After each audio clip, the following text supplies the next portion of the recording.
Там, где к северным склонам Капетдага подступают пески Каракумов, на перекрестке торговых караванных путей в 1881 году возникла небольшая военная крепость Асхабад.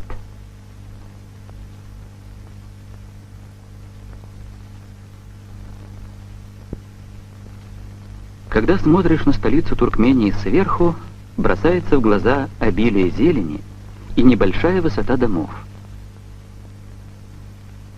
Каракумский канал и искусственное водохранилище навсегда решили извечную для Ашхабада проблему воды.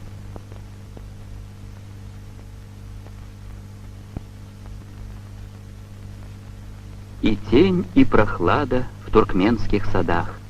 Так мечтал когда-то о будущем родной страны поэт и просветитель Махтум Кули. Цветущим оазисом называют туркмены свою столицу сегодня. Малоэтажность ашхабадских домов связана с сейсмическими условиями местности. Специальные испытания помогают строителям найти оптимальные решения.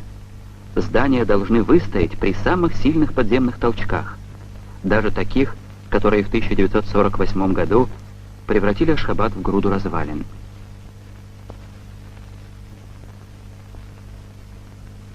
С помощью братских народов нашей страны столица Туркмении родилась заново.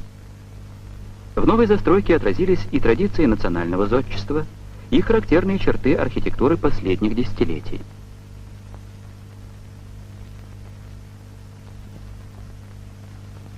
Жаркое солнце Туркмении диктует архитекторам свои законы. От его палящих лучей приходится отгораживаться бетонными решетками, защищаться вертикальными и горизонтальными экранами.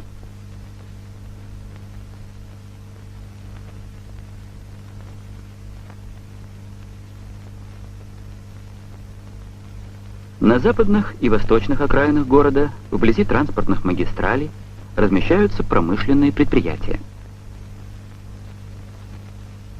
Завод «Ашнефтемаш» — один из опорных пунктов индустрии республики.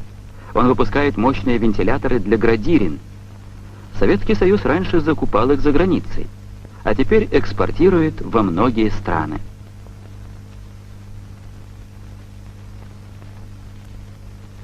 Завод «20 лет Туркменской ССР» поставляет всей стране бетономешалки, тестомесильные машины, бульдозеры.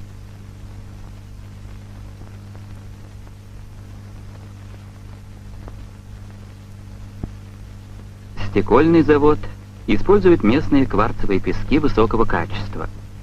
Стекло для Московского телевизионного центра изготовлялось здесь.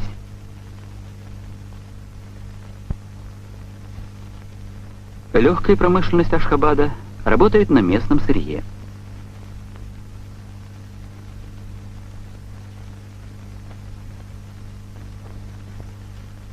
Еще в XIII веке великий путешественник Марко Поло, побывав в Туркмении, записал в дневнике: «Я посетил страну самых красивых в мире ковров».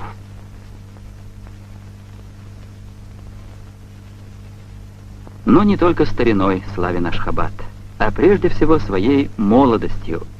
На 10 тысяч человек в республике приходится более 100 студентов. А до революции в Туркмении не было ни одного даже среднего учебного заведения. Сегодня Национальная академия наук решает научные и хозяйственные проблемы республики. В центре Ашхабада, в Ленинском сквере, в 1927 году установлен памятник Владимиру Ильичу.